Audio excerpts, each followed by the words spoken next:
মাইকটা, ঠিক আছে? এটা বইলে পরে বুঝতে পারবো না, ঠিক আছে?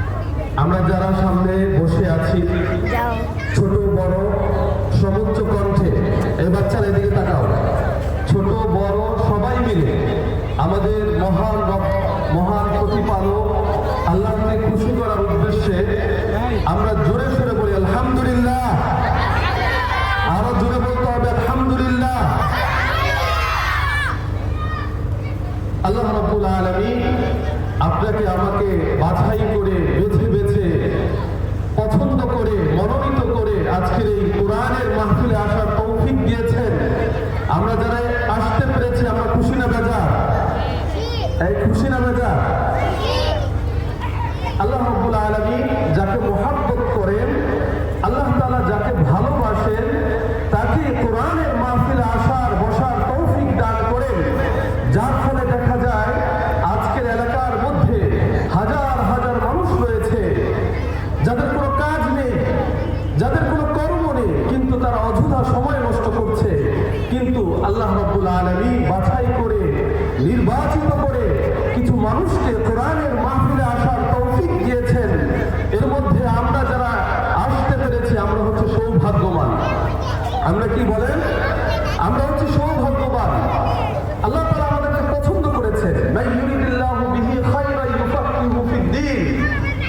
আল্লাহ রাব্বুল আলামিন বলেন, আল্লাহ যাকে পছন্দ করেন, আল্লাহ যাকে মুহাব্বত করেন, তাকে দ্বীনের বুঝ দান করেন। সুবহানাল্লাহ। আমার সাথে সাথে বলতে হবে সুবহানাল্লাহ।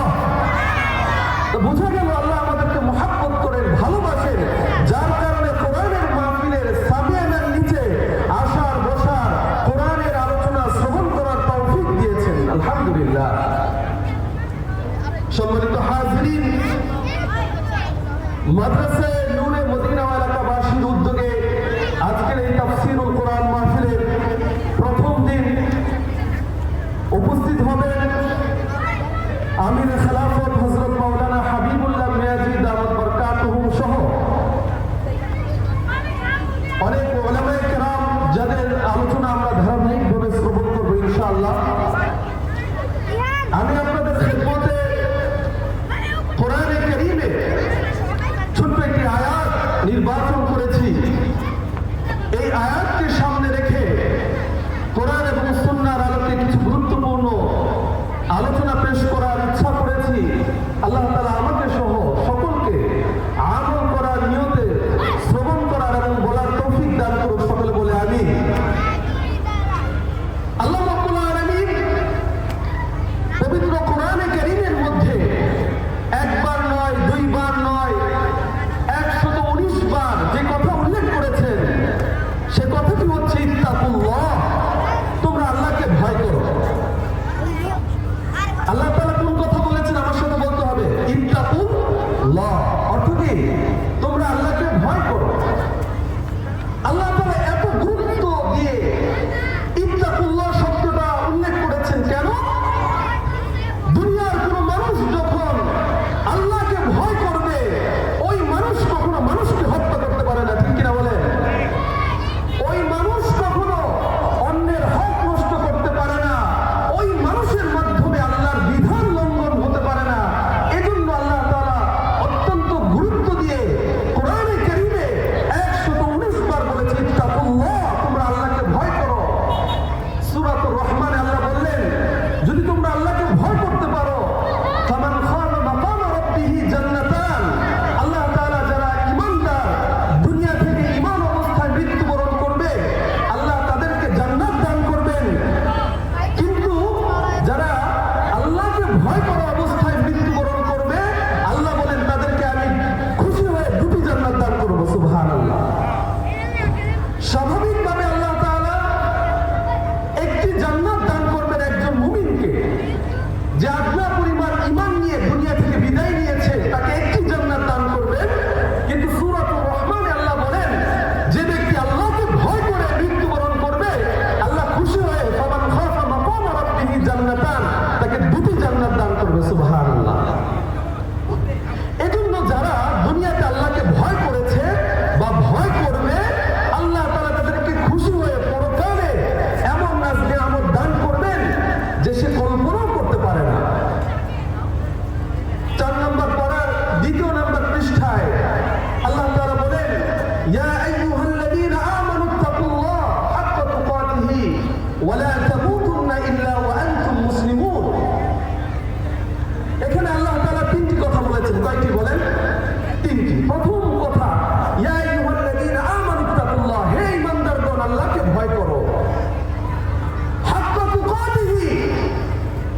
যেভাবে ভয় করা উচিত, আমার সামনে যখন সিসি ক্যামেরা ফিট করা থাকে তখন আমার ভিতরে একটা আতঙ্ক থাকে, না জানি আমার কোনো কর্ম প্রকাশ হয়ে গেল।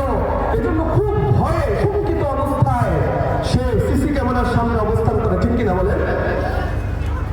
কিন্তু যে রব্বুল আলামিন আসমান জমিনকে সৃষ্টি করেছেন, যার হাতের কবজায় আসমান এবং জমিন থাকবে,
সে বিষয়টি হচ্ছে অল্প তুষ্ট থাকতে হবে, তাহলে কখনো অন্যের মানের দিকে আকর্ষণ আসবে না।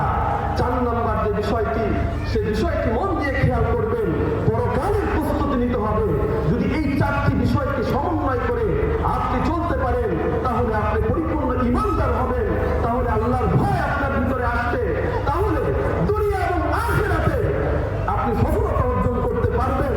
আর যদি আপনার ভিতরে আল্লাহর ভয় না থাকে,